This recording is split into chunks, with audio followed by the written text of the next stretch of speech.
Thank you all for joining us here at I-80 Sports, where today we are going to be talking about some interesting and questionable finds that were brought down from the league on some of the league's best superstars, as well as other news and notes around the NHL.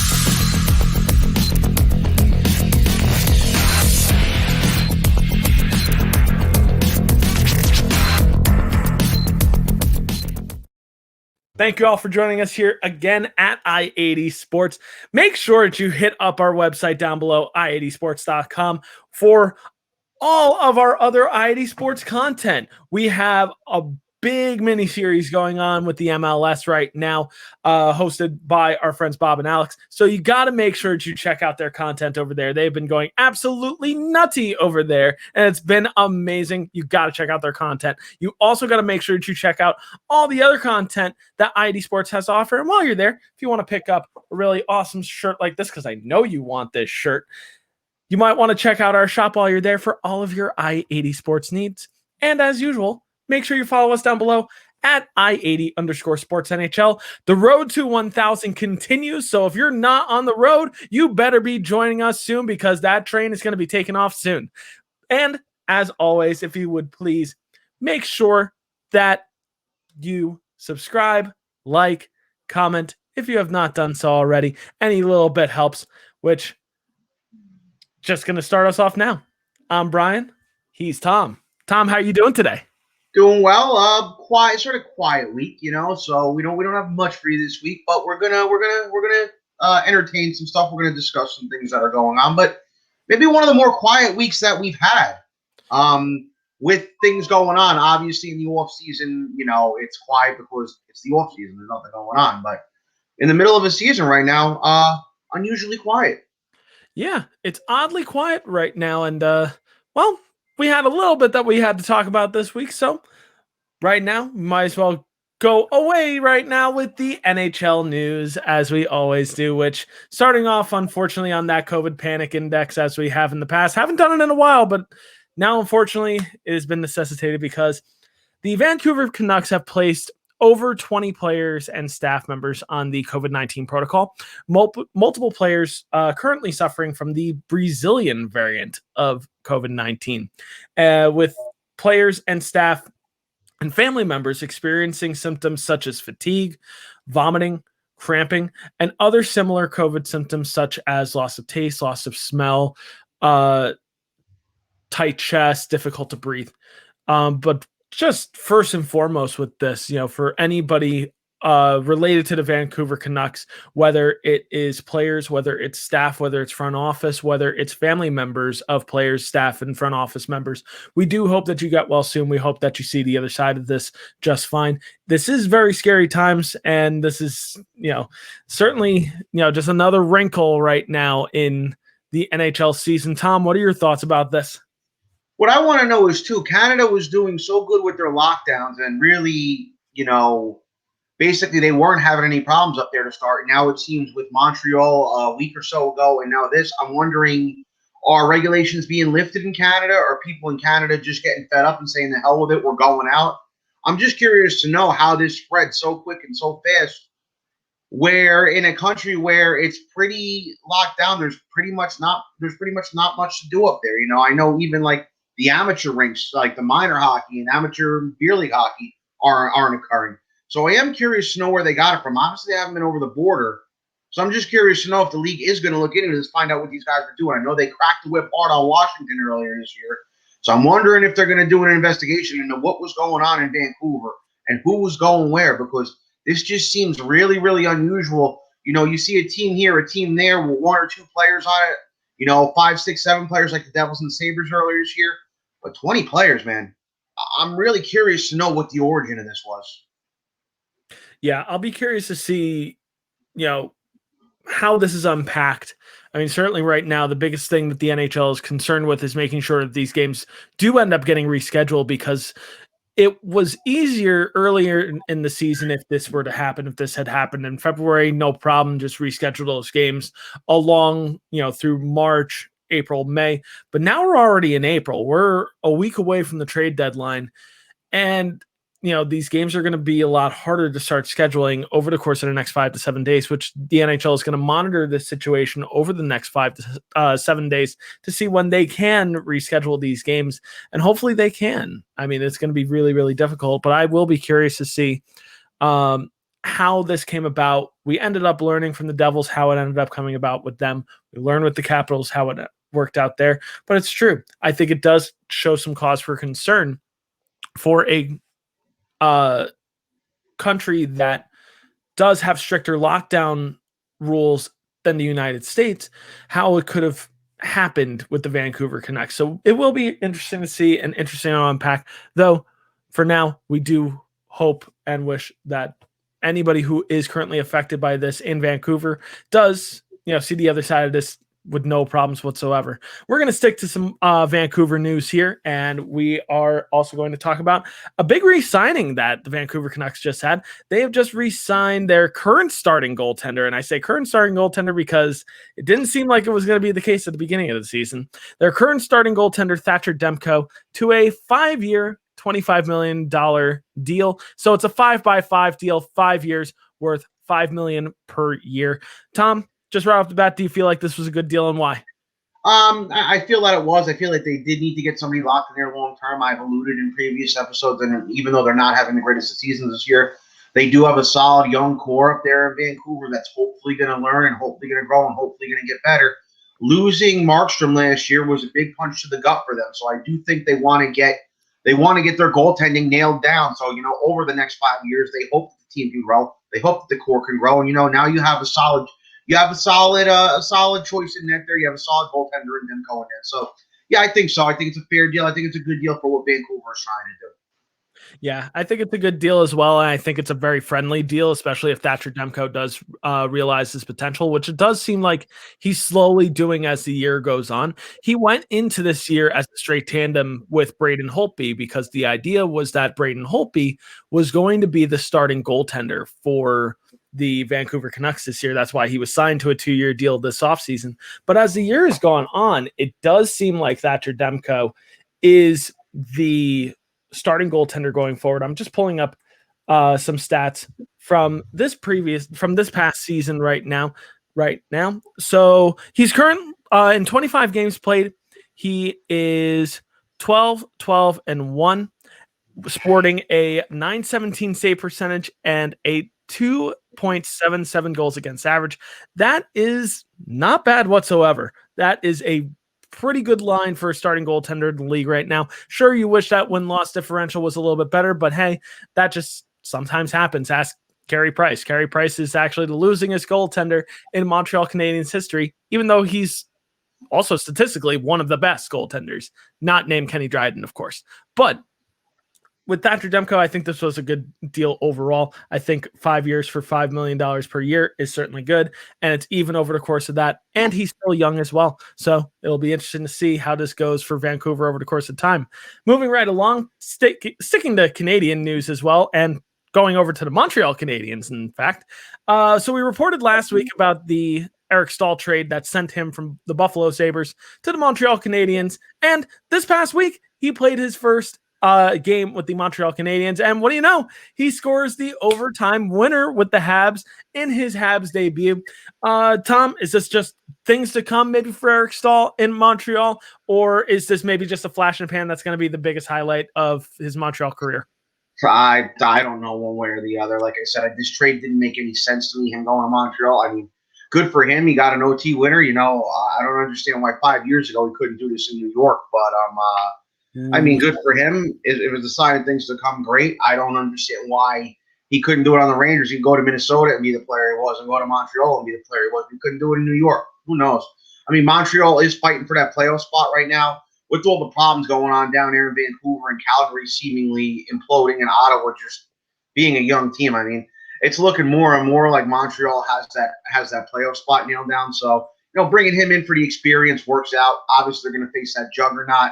The Jekyll and Hyde juggernaut of the Toronto Maple Leafs in the first round, more than likely. So we'll see what happens. Maybe he'll let them. I still think Toronto would beat them at best of 7. But you know what? Maybe Staal will make it a little interesting up there. Who knows? Anything's possible. And Tom, I got to admit, I do taste the saltiness coming off of your tongue right there, just from a salty Rangers fan having Eric Stahl at one point. But then again, Eric Stahl has kind of bounced around the league at this point where if you have an Eric Stahl bingo card at the moment and, if somehow like the Devils end up on that list or like the Penguins end up on that list, congratulations. You'll win a free Sunday on that next one for winning bingo. I thought he'd never leave Carolina.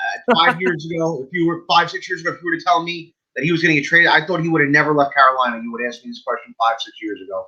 I fully agree. And he has bounced around since. But then again, you know what? He's been performing over the past couple of years, so good for him. Good on him that he's still be able to perform at a high level. Speaking of the Buffalo Sabres from before, because Eric Stahl was traded from the Buffalo Sabres, and it seems like that fire sale could be continuing soon. So the Buffalo Sabres are currently holding out Taylor Hall from games during trade negotiations. It's not definitive that Taylor Hall is going to be dealt as of right now if Buffalo doesn't see the deal that they want to see, but I think there's a greater likelihood that he gets dealt. But what's more interesting is they are the Buffalo Sabres, that is, are entertaining Jack Eichel offers. Now, we say entertaining because realistically that trade might not happen during the season. This is a trade that's probably going to happen in the offseason. If it's going to happen, they're going to test the waters, see what kind of offers they get, listen to some offers. But realistically, I don't see Jack Eichel as a player that's going to be dealt during this trade deadline. I think the greater likelihood is Taylor Hall to be dealt, and it makes perfect sense for the Buffalo Sabres to be holding him out. Taylor Hall is a player with a history of injuries, especially in his knees, so he's a guy that you want to make sure stays safe, and he experienced it with the Devils as well. He was held out during those trade negotiations last year as well, and the Devils are currently doing the same with Kyle Palmieri in the anticipation that a trade gets done before next week's trade deadline, which, if you're curious, we are going to be talking about the trade deadline next week and all the winners and losers from that. So make sure that you check us out next week on that one. But Tom, I'm going to ask you right from the get-go here. Where could you see Taylor Hall winding up at this point? And what is it going to take to get Jack Eichel? I mean, Jack Eichel, they're going to sell high on him. I remember years and years ago when Columbus was looking to move Rick Nash. For a fellow podcast, by the way, if you guys want to hear Rick Nash's stories on Cam and Strick podcast, listen to it last Friday. It was great. But when Columbus was trying to move Rick Nash, they were they were asking for, I remember they asked the Rangers for like 3 first-rounders, a bunch of prospects. They're going to try and sell high on Eichel first. They're not going to get it back for him. I mean, Eichel, what I think is going to happen, you're going to probably have to give up a first. You're probably going to have to give up a prospect. But I don't think it's going to be anything to the point where, you're going to be giving up 5 straight first-rounders and your 2 best prospects and a young kid who's like, I just don't see it happening because I don't think anybody's going to stoop that low to take him. I just don't see it. Jack Eichel's a good player, but I don't think Eichel's better than, there's a couple centers in this league that I think are better than Eichel. And I don't know if he's going to, honestly, I don't know if he's going to fetch that much. And more often than not, when a team wants to move a superstar or a superstar wants to be moved, it just comes down to the point where teams will just take whatever they can take. Look at that Jaromir Jagr trade 20 years ago from Pittsburgh. The return was a joke. Yeah, as far as Taylor Hall, two destinations come to mind. I know the Islanders were very interested in him. I just find it hard to believe that Lamoriello would go that route again. He went that route in New Jersey 10 years ago, and bringing Kovalchuk in, and, well, Brian, you already know what long-term damage that deal did to the Devils. And pretty much the Devils were never the same again after doing that. Another team I could see, and it's a team I've been tooting their horn, Colorado Avalanche. And the Colorado Avalanche have the assets to move for Taylor Hall. Despite them being maybe the best team in hockey right now, they also have one of the best prospects pools in hockey. And I mean, you could go back and cut the footage from last week of me saying this and put it in here now, but it's true. It's true. I just think Colorado makes too much sense right now if Taylor Hall is going to be moved. It just makes too much sense right now, Colorado. And I think that's where he'll wind up. I really, really do. I really see him going there. Somebody else had brought up Montreal, and that could be interesting, I guess. But at this time in Taylor Hall's career, I mean, you're going to go to Montreal, and you're going to just be going and having the same problems everywhere else you went. You're going to be kind of a team in that playoff purgatory, like Edmonton, like Phoenix. like the Devils. Buffalo's not even close to that, but you get what I'm saying. If I'm Taylor Hall and I'm in his shoes, I'm like, okay, if I have my choice, I want to go to Colorado. That's my chance to get my name on the Stanley Cup this year. So that's what I think. Yeah, and I think Colorado would be a solid choice. The other three teams that are have been speculated that, or sorry, other teams that have been speculated to be interested in Taylor Hall and have called the Buffalo Sabres at certain points over the past couple weeks have been. I'm going to rattle it off the top of my head with this one, so I apologize if I might miss one here. The Boston Bruins, New York Islanders, the Florida Panthers, and the Toronto Maple Leafs. All four teams have called Buffalo inquiring about Taylor Hall, what it would take to, inquire for his services, if you will. And out of those four teams, along with Colorado being the fifth team in there, interesting landing spots to me would be Colorado, obviously, just because it's been speculated for the past few years now, and it would just be almost a match made in heaven there in many ways, especially if he's, the desire is to finally get a championship.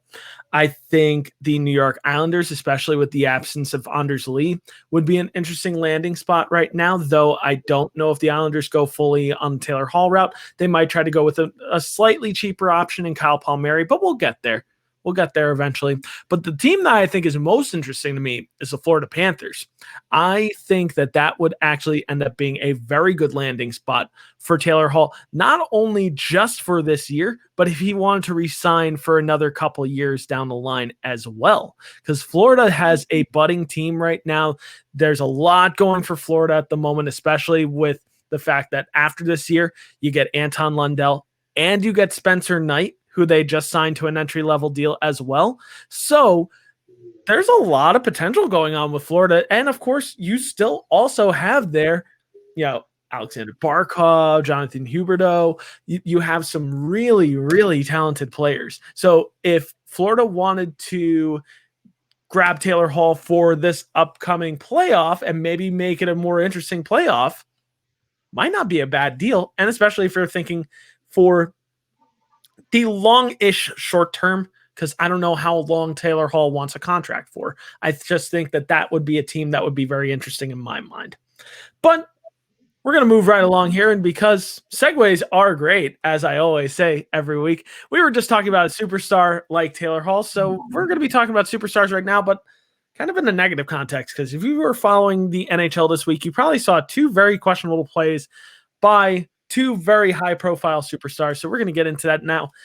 Should we be suspending superstars for certain actions? So you might be wondering to yourself, well, Brian, where does this come from? What is this all about? Well, story time.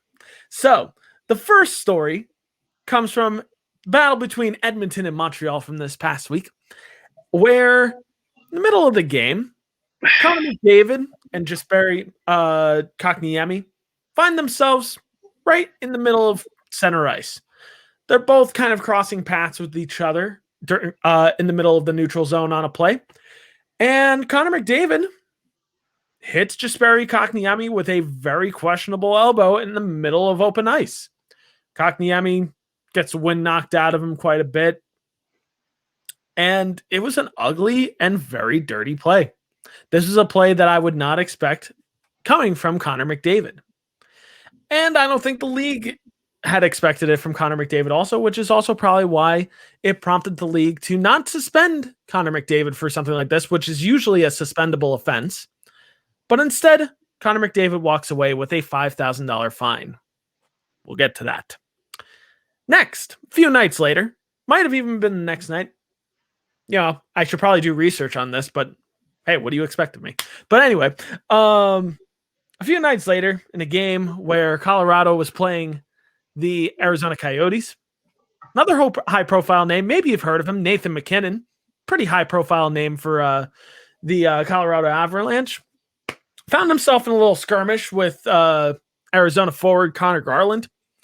And it's the middle of a little skirmish, some pushing and shoving going on. At one point, Nathan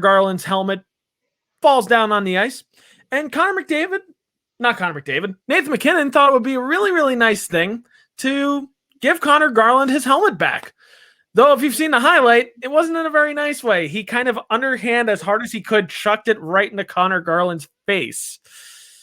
Yeah, it's very unsportsmanlike, just very dirty, like usually a suspendable offense if you're somebody not named Nathan MacKinnon. But because his name is Nathan MacKinnon, he also walked away with a $5,000 fine from the league.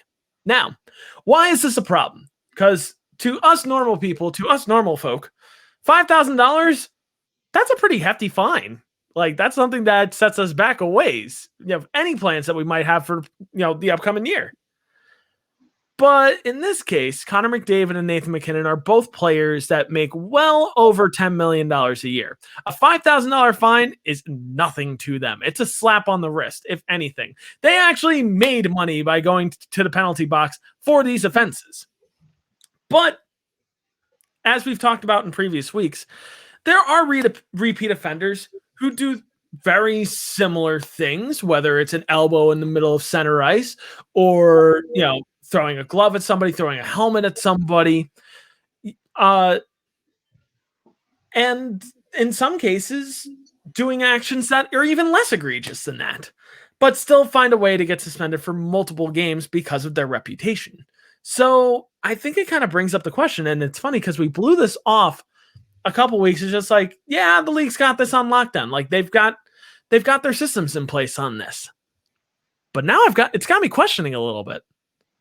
Should the NHL be stricter and consistent with their suspensions? Should Connor McDavid and Nathan MacKinnon be suspended for their actions from this past week? Were they suspendable offenses? Tom, I'm going to turn it over to you. What are your thoughts on these two particular instances? Okay, well, I'm going to say the McDavid one was probably suspendable, threw an elbow at his head in open ice. I'm going to say the MacKinnon one wasn't. I mean, guys get pissed off and throw things all the time. It happens. I remember a few years ago, Mark Messier throwing an elbow pad at Joel Otto after a fight. So, I mean, that one, I don't think as much. But the unfortunate part is that they're not making any money this year from ticket revenue, any merchandise sales at the arenas, et cetera, et cetera, et cetera.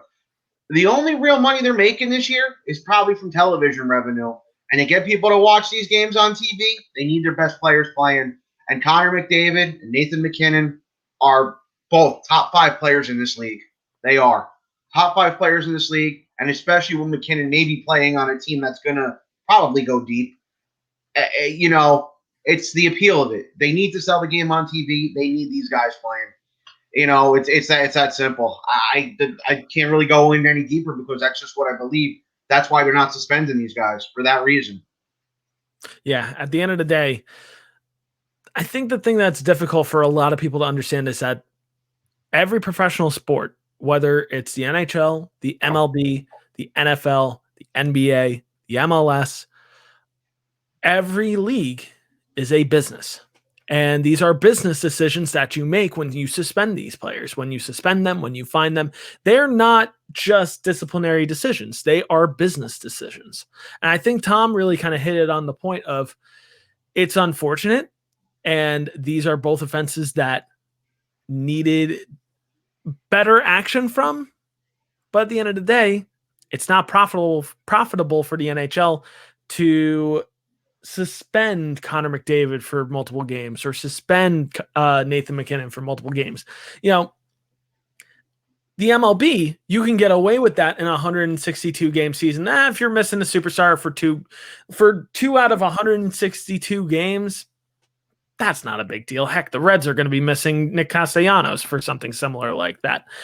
A 2-game suspension in the MLB, that's a slap on the wrist. In the NHL, especially in a shortened season where it's a 56-game season, a 2 or 3 game suspension actually gets put under a microscope a little bit more in this case. Now, that being said, maybe there can be something a little bit stricter.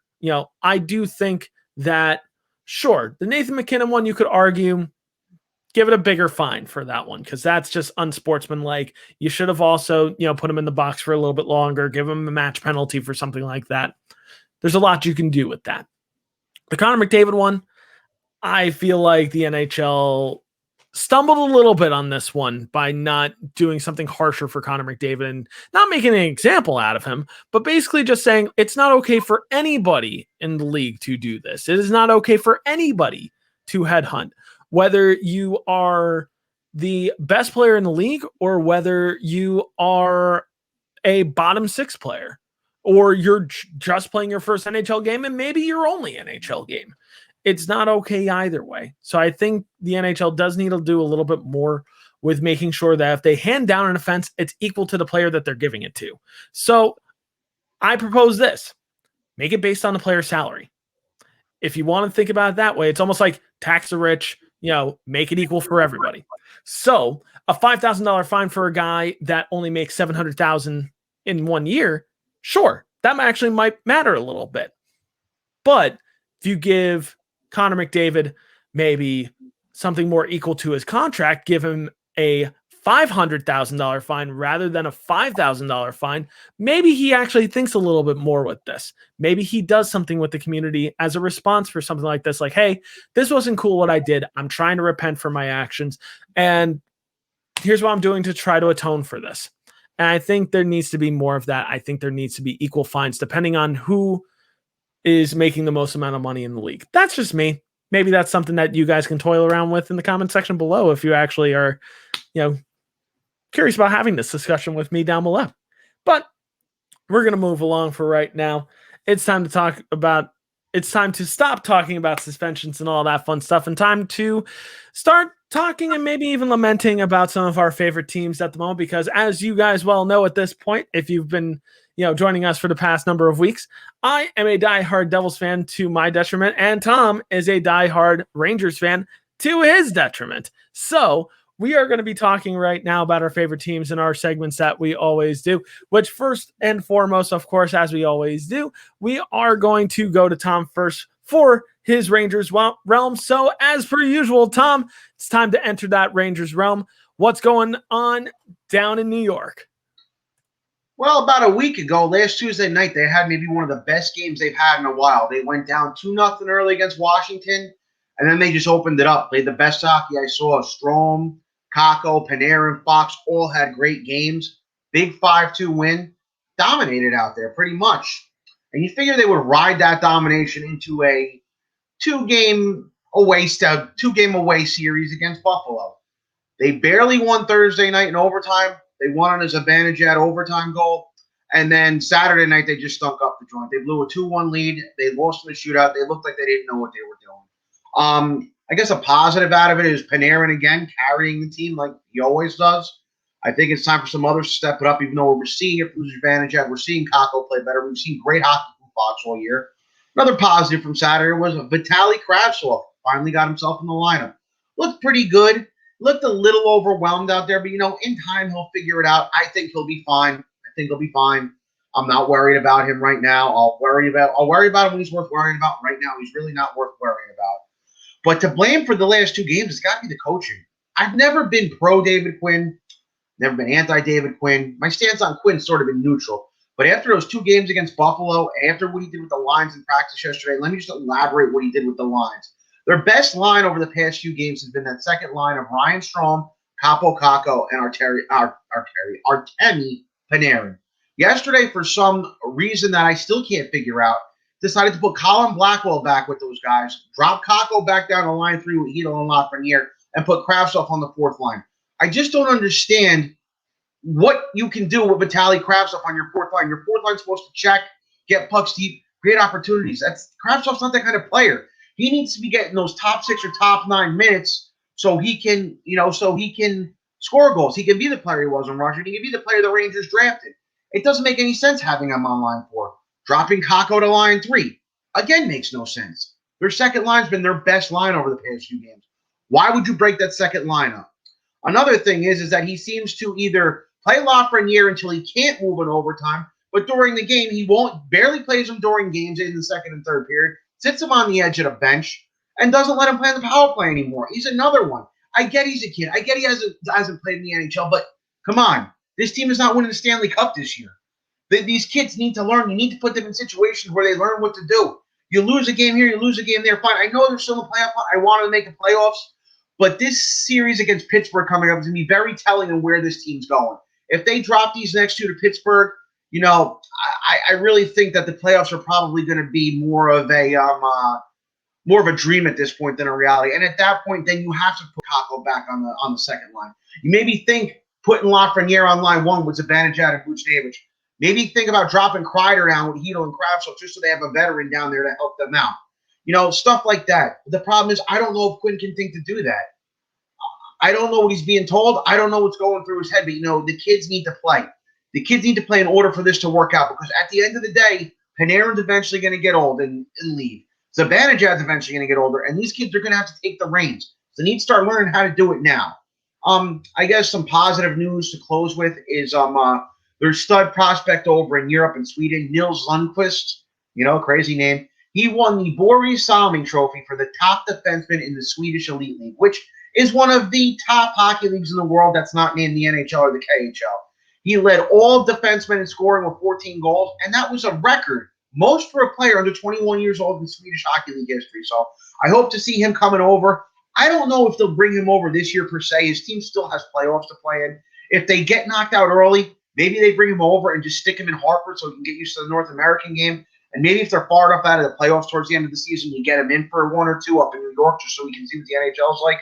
But you know what? It's a good thing to think about. Yeah, Fox is a good offensive D-man, and now you can potentially in the future have a power play, ran by Fox and Lundqvist, or you have two power play quarterbacks on your first unit with Fox and your second unit with Lundqvist. Hopefully it all works out. But, that's a positive thing to do. So a really important game against Pittsburgh coming up in a half an hour, another really important one on Saturday, and then you got a 4-game tilt against the Devils. And you know what? After those 6 games, it's really going to be telling of where the Rangers are going. Are they going to the playoffs or are they going golfing? And if they're going golfing, it's no big deal. I'm not going to get upset about it. But if they're going golfing, these kids need to play a little more. They need to get used to this because these kids are the whole reason why they did what they did. If they didn't blow this team up, then we could still have, Ryan McDonough and Kevin Hayes and JT Miller here, and we could still complain that this team's not good enough to win the Stanley Cup, which was the case. Well, I think this week is going to end up being a very telling week for the Rangers, and we'll certainly monitor that next week, especially post-trade deadline. Depending on what they even do at the trade deadline at this point, we'll see if there are any additions that are made. I don't think they're going to do anything. To tell you the truth, I don't think they're going to do anything. Yeah. Maybe if they get a call for Brendan Smith, maybe if they get a call for Blackwell, maybe if they get a call for Buchnevich, I could see them doing it too. Or if they get a call for Trouba. If they get a call for Trouba, they got to entertain it. The contract, like Trouba, I don't think he's a bust, but the contract is just not working out. Yeah, I agree. And I think there's going to be a lot of movement over the course of the next week or so. And as per usual, now it's time to enter my Devil's Den. And this week, well, the Devils lost all 3 games. But you still got 2 points out of this week, which is great, especially against some difficult teams from this past week, especially with the Washington Capitals and the Boston Bruins. Bit of a rough go of it, but you know what? Close games no matter what. It hurts to get swept in the season series by Washington. That was the last time they're going to see Washington. And you know what? The one thing that I'll at least say is the Devils at least kept it close. They are not one of the top teams in the East, and the East is a very deep division. But I like the fact that they've shown fight over the course of these past few weeks. Yeah, these are some difficult losses, but they're fighting. They're working hard, and the young kids are getting going. And the youngsters continue to contribute. Lindy Ruff has been spreading the wealth across the board for the New Jersey Devils, really kind of been spreading out the rookies in general, which a couple players I want to highlight from this past week, Nick Merkley, Mikey McLeod, and Yegor Sharangovich. They've all 3 of them solid weeks. I hope Nick Merkley finds a way to find some solid stability in this lineup going forward. I think he is a bright spot. But also got to highlight, as per usual, Yanni Kuokkanen. I think he has been a steal of a find from last year's trade deadline. I really, really like how this kid has been playing. And, Jack Hughes, of course. But speaking of Jack Hughes, I'm not sure which hockey god he pissed off, but he has had some terrible puck luck. Like, I would love to find a statistic of just how many posts he has hit this past year, because, like, oh my God, he has hit so many posts. So many. And I have faith that his game is going to come around. I don't, see this as indicative of him not being a superstar. There are plenty of players that took, their time getting going. Nathan McKinnon, one of those players, was deemed for about 3 years one of the most underwhelming number one overall picks of all time. All of a sudden, he came out for year 4, guns a-blazing, and he hasn't looked back since. Could be a very similar case with Jack Hughes. We'll see and monitor over the course of the rest of this year and as well as next year, but I really like what I see out of Jack Hughes in general. One player I really wanted to highlight this week was Travis Zajac. He has looked amazing this week, multiple goals, multiple helpers, and he's looked sharp. And I feel like for the Devils, it would be beneficial to keep him around even after this year, just for that veteran presence. This is a player that knows the organization inside and out. He has played over 1,000 games with this organization at this point, being a first-round draft pick back from 2004. I think it's beneficial to let him see the rest of his career out in New Jersey. I think it's only right for him to retire as a Devil at this point, even if he comes back on a really, really friendly 1 or 2 year deal, just to facilitate that transition to the younger players going forward, and maybe even ends up as a healthy scratch here and there. I think it would be beneficial for the Devils to bring back Travis Zajac. After this year, he has definitely shown that he is not ready to hang it up. Unfortunately, it does look like Kyle Palmieri's days in New Jersey are numbered, and it does seem like they are going to be coming to a close. And to that, I say this: Kyle Palmieri, from the bottom of my heart, thank you so much for all that you have given the New Jersey Devils over the past 5 years. You have been a bright spot over an otherwise very, very difficult 5 years for the New Jersey Devils. Your fight, as well as your leadership and dedication to the New Jersey Devils, is always going to be duly noted. And I hope that wherever you go next is where you end up getting a championship. And I would love to see you back in a Devils uniform at some point down the road, even if it is as soon as next year. And all the best. And hopefully you get that championship you so deserve. But other players that could see their way out of New Jersey are as well Dmitry Kulikov as well. And to Kulikov, thanks for being awesome in general. Thanks for banging bodies like you were brought in to do. And definitely not disappointing in that regard. But there is talks with Kyle Palmieri that the Boston Bruins are trying to get a package deal of Kyle Palmieri and Dmitry Kulikov. That'll be interesting to see what the Devils end up getting back if that does end up going that way. The New York Islanders are still very much in the mix on Kyle Palmieri as well. It'll be interesting to see what the Devils do by the trade deadline, and I'll certainly have plenty to talk about post-trade deadline next week in regards to the Devils. Hopefully, I'll be talking about them as a winner of next week's trade deadline as well. But you're going to have to tune in and see next week now, won't you? But anyway, we're going to move on from here. We're going to talk some general NHL, U.S. hockey weekly thoughts from this past week. Some things that stuck out in our minds. Tom, what's something that sticks out in your mind from this past week in the NHL? Well, first, I want to tend to agree with you there on Kyle Palmieri. I do think he's going to the Bruins just because the simple fact is that I don't think they could afford Taylor Hall at this point, just with the way things are set up there in Boston. But back to a team I was hearkening over before, the Colorado Avalanche, 13-0-2 in their past 15 games. They're finally showing the team I thought they would be this season. They sort of were. They weren't a disappointment. I don't even know if they were underwhelming. They were kind of just lying in the weeds at the beginning of the season. They were there. You knew they were there.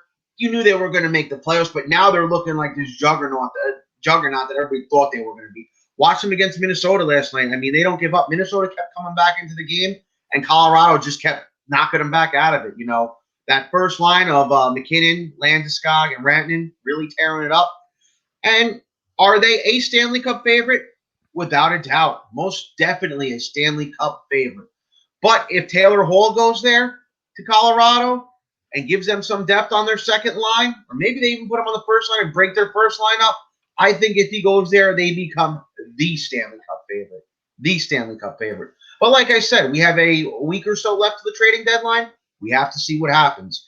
But what they're doing, if they keep up what they're doing now and add him to that lineup, it's hard pressed for me to see anybody beating that team.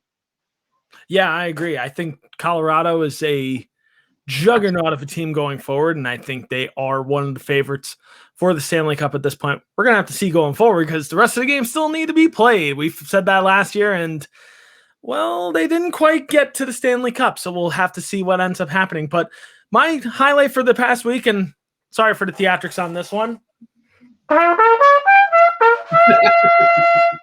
Buffalo won a game. Oh my God, it actually happened. They snapped their 18-game win streak. 18-game losing streak. Could you imagine if Buffalo had an 18-game win streak? That's never going to happen, ever. Colorado's getting close to that, though. 18 unbeaten. Also, that was garbage on my part. I can play trumpet way better than that. But at the same time, sounded good to me. Yeah, they finally snapped their 18-game losing streak. So congratulations, Philadelphia Flyers. You guys are now the laughingstock of the NHL. What is going on in Philadelphia right now? My goodness. Sorry, Alex and Dave. Yeah, sorry, Alex and Dave, but and sorry also, Carter Hart, because you were one of my higher picks in fantasy, and I just dropped you for another goaltender that I'd like to highlight this week, Jack Campbell for the Toronto Maple Leafs. Wow, he has had quite the start. He is on a 9-game winning streak, and he's only played 9 games this season. He is 1 game away. He is 1 win away from tying Carey Price for the most wins to start a regular season. So, Jack Campbell, way to go, dude. And you're getting me fantasy points right now. So, yeah, couldn't be happier in that regard. But to wrap up this week, we had a bit of a trivial question because it does bring us to our question of the week. The way this normally goes is I usually hop on Facebook and Twitter to, poll our followers and listeners for what's a question that you guys have in the NHL right now, which this question comes from Twitter. What is the least favorite thing about your favorite franchise? Pretty interesting.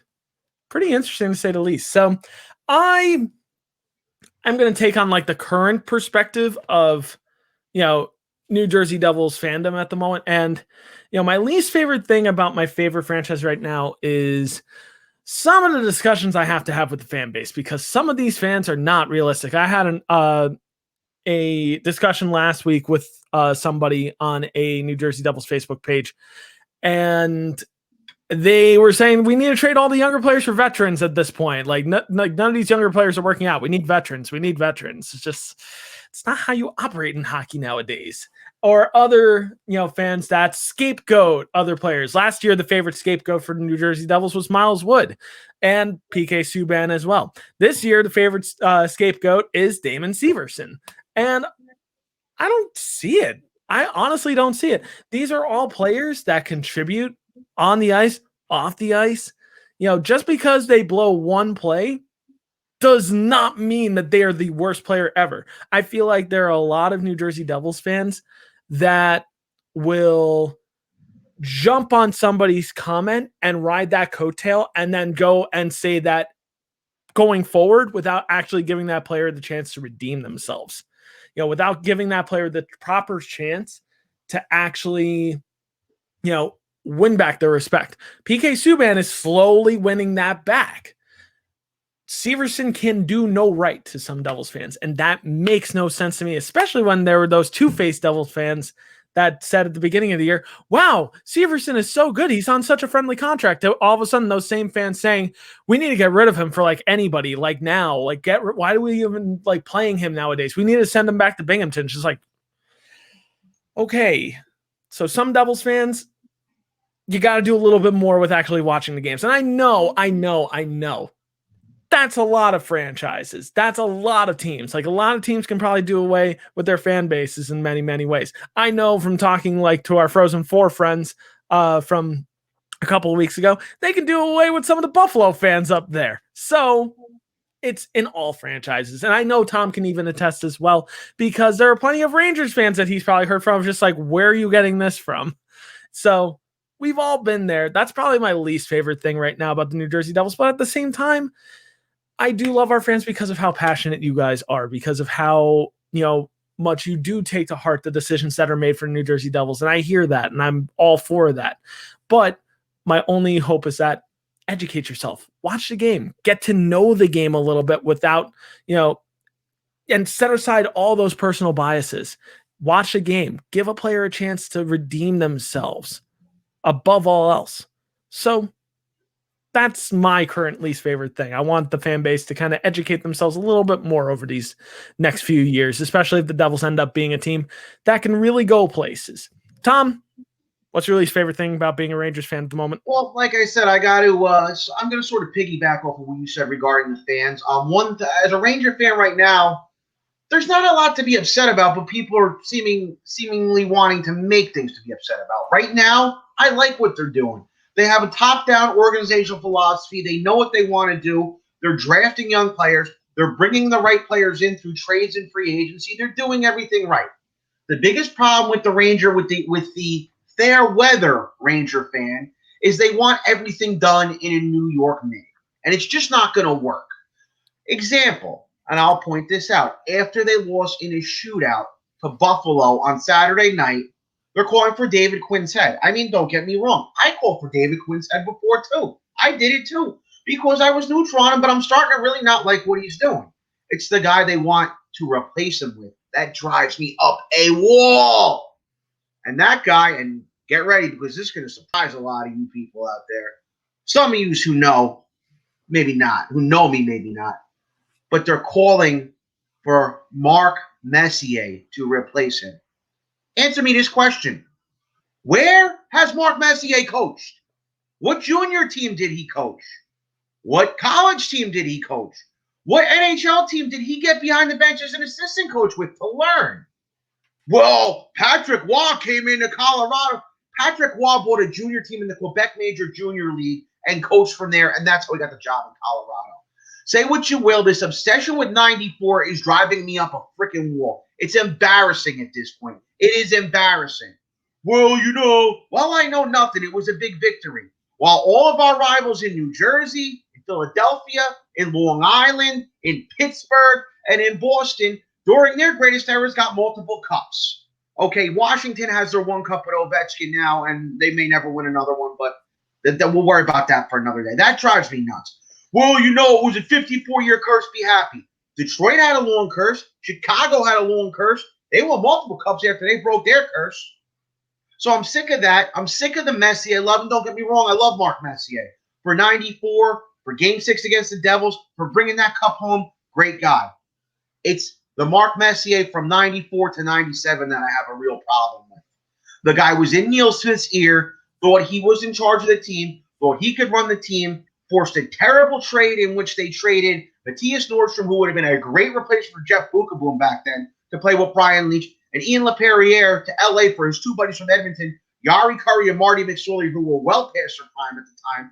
He also blocked a trade in 95 that would have sent Alexei Kovalev, and I know you guys love Kovalev because he was on the 94 team, for Brendan Shanahan. I'm sorry. As a hockey fan and as a Ranger fan, because we had Shanahan later than I would have liked, Brendan Shanahan is a better player than Alexei Kovalev. 24 hours a day, 7 days a week, Brendan Shanahan's a better player. It's not opinion, it's fact. He blocked that trade. So, and then in 97, but they let him go. I don't blame Neil Smith for letting him go in 97. For being in his ear and telling him how he needs to run the team and throwing temper tantrums when he didn't get his way. I don't blame him for letting him walk. Point being is this. We need to get our heads out of 94. Messier, Leach, Graves, Richter, great players. They did a great thing for us. But it's time to leave them in the past. It's time to move on. It's time to move on from 94. It's time. There's an organizational philosophy now. There's none of this Dave Checketts. You have to sign stars here. There's none of this mentality. There's none of this mentality now. You can never rebuild in New York. There's none of this. We're not signing this player for that much money. That's going to screw our budget up when you're in the New York City and owned by Cablevision and Cash Magnet. Come on, guys. Forget all of it. It's in the past. We lose a couple games now, youngest team in the league, but guaranteed the results will pay off in a few years. But everybody out there needs to be patient. This bowing down to this one championship and this complaining about this, that, and the other thing, it just doesn't work. It just doesn't work.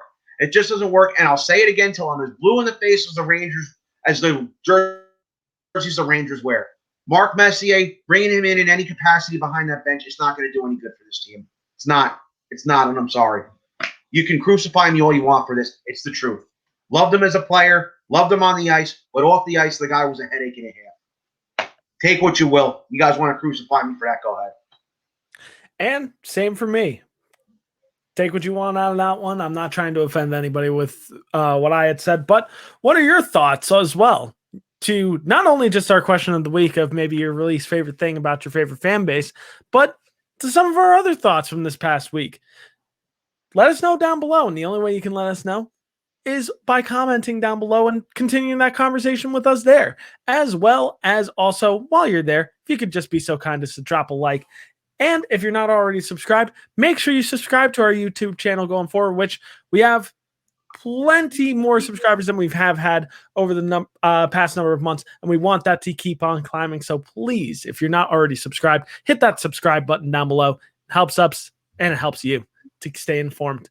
But that's going to just about do it for us this week at I-80 Sports, as per usual. And make sure that you follow us at i80sports.com. Like I said earlier in the show, if you are a fan of MLS, you don't want to miss any of the MLS content that has been going on for the past week and a half now. As it also continues going forward, you got to check them out and their content. And you also got to make sure that if you are a fan of NFL, NCAA football, baseball, and basketball, you can also follow us for our content there as well. And while you're at i80sports.com, if you like the shirt I'm currently wearing, which, like I said, of course you do. You want this shirt. Make sure you hit up our shop and fulfill all of your I-80 Sports needs. Also, make sure to, if you're not already, to follow us on Twitter at I80_SportsNHL. The road to 1,000 continues. Let's get that milestone and smash past that even more. So if you're not currently following, make sure you follow us there. But next week, we're going to be unpacking the... I can't speak. First of all, I'm going to unpack a dictionary and read that like I've always said. But we are going to be unpacking the NHL trade deadline, talking some winners and losers next week. So you got to make sure you check us out there for all of the recaps from the NHL trade deadline. But as usual, for now, it is time for us to get going. I'm Brian. He's Tom. This has been NHL through I-80 Sports.